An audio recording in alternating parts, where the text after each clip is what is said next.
Қазақ найзағай Данияр Елеусінов өзінің салмағындағы IBF чемпионы Джарон Эннисті жер қылды.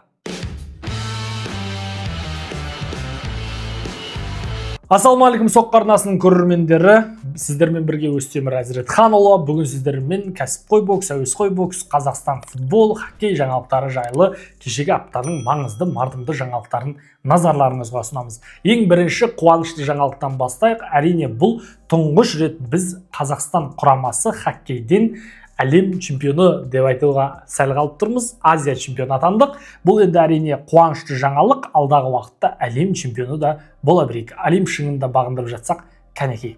Канадамен тіресіп тұрып ойнап жатсақ, кәнекей дегенім ғой. Енді Қазақстан хоккей құрамасы Азия біріншілігін жеңді. Осымен шын жүректен құттықтаймыз. Бұл енді алғаш рет орын алып отыр Қазақстан тарихында, сондықтан тарихи жеңіс ретінде тіркеуге болады. Кешегі аптада тағы бір маңызды жаңалық. Қазақстан премьер-лигасы аяқталды. Футболдан чемпионымыз Қайрат футбол клубы. Жалпы Қайрат футбол клубының жанкүйерлерін шын жүректен құттықтаймыз. Алдағы уақытта да үлкен жеңістерге жете беріңіздер. Ал биылғы жылдың керемет маусымында жарқыраған ол әрине семейлік Елімай футбол клубы барлығының көзіне түскені анық. Келесі жылы керемет бәсекеге толы маусым болайын деп тұр. Ережесіз жекпе-жек түрлерінде октагон лигасы бар, және сол лигада тұңғыш қазақ, ол әрине Жалғас Жұмағұлов кеше ғана өнер көрсетті.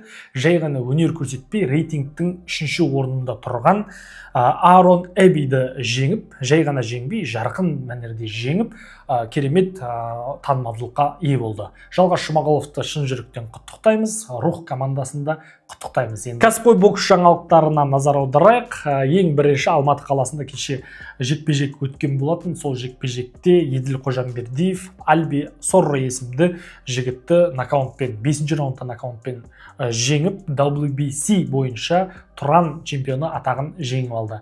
Жалпы кездесу 90 кг салмақта өтті. Алдағы уақытта Еділ Қожамбердиевтен де енді зор үміт күтеміз деп айта алмасақ та, бір мардымды жекпе-жектер болады дегенге сеніміміз мол. Енді жасы да келіп қалды бұл ағамыздың.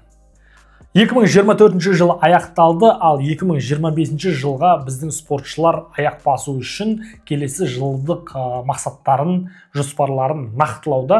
Оның ішінде Али Ахметов көш бастап, 25 қаңтар күні өзінің жекпе-жегі өтетіндігін мәлімдеді. Және онымен қоса өзінің жаттығу лагерінде бастап кетті. Кіммен дейсіздер ғой? Хамза Ширазбен. Кешегі аптада тағы бір маңызды жаңалықтар. Енді Батыр Жүкембаевтың бұрынғы қарсыласы Субрель Матиас бұған дейінгі жекпе-жегінде IBF чемпиондық белбеуінен айырылып қалған болатын. Екінші рет жеңіліске ұшыраған болатын, және сол жеңілісінен кейін қайтадан өз отанында бокс кеші өтіп, сол бокс кешінде жеңіске жетті.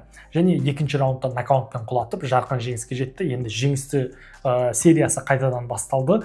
Менің ойымша алдағы уақытта бәрібір Батыр Жүкембаев пен Субрель Матиас арасында керемет реванш қайтадан өтеді дегенге өз басым сенемін. Ал сіздер қалай ойлайсыздар? Комментарий жазыңыздар. Ал айқайлап тұрған тақырыбымызға оралайық. Кеше ғана 66 кг 700 грамда Американың жарық жұлдызы 33-0 деген кіршіксіз рекорды бар Джарон Эннис жекпе-жек өткізді. Ол Карун Чуханжан есімді бұрынғы қарсыласы, яғни бұрын шығып қойған қарсыласымен реванш өткізген болатын. Бұл жерде енді ол қарсыласы IBF бойынша міндетті үміткер ретінде қаралып отыр екен, ал Джарон Эннис ол IBF бойынша әлем чемпионы, сондықтан екеуі қайтадан реванш өткізуге міндетті болды, және сол кездесуде кімнің жеңетіні енді о бастан белгілі болды, бірақ дегенмен төрешілердің шешіміне дейін барып, бұл жекпе-жек қызықты болды. Соның нәтижесінде Джарон Эннис жеңіске жетті, және сол сәтте енді қарсыластың Эннисті жақсы зерттегені көрініп тұр.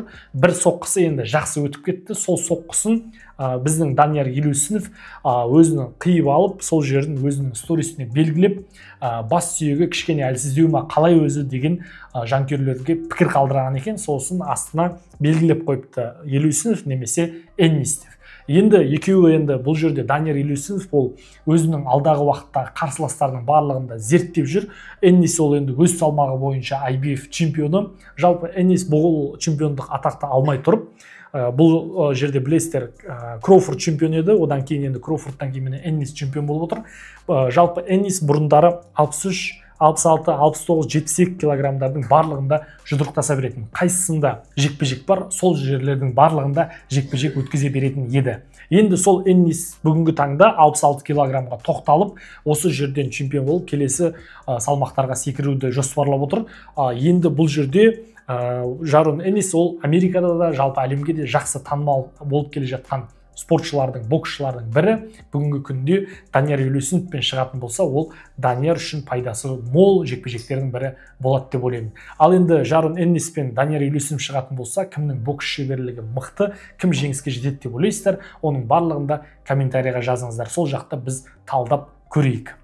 Жалпы осындай жұлдызды жігіттермен біздің жігіттеріміз жұдырықтасса екен, себебі бұндай жарқын жекпе-жектер, барлық әлем көз тігетін жекпе-жектер бізде болмағанына біраз уақыт өтіп кетті.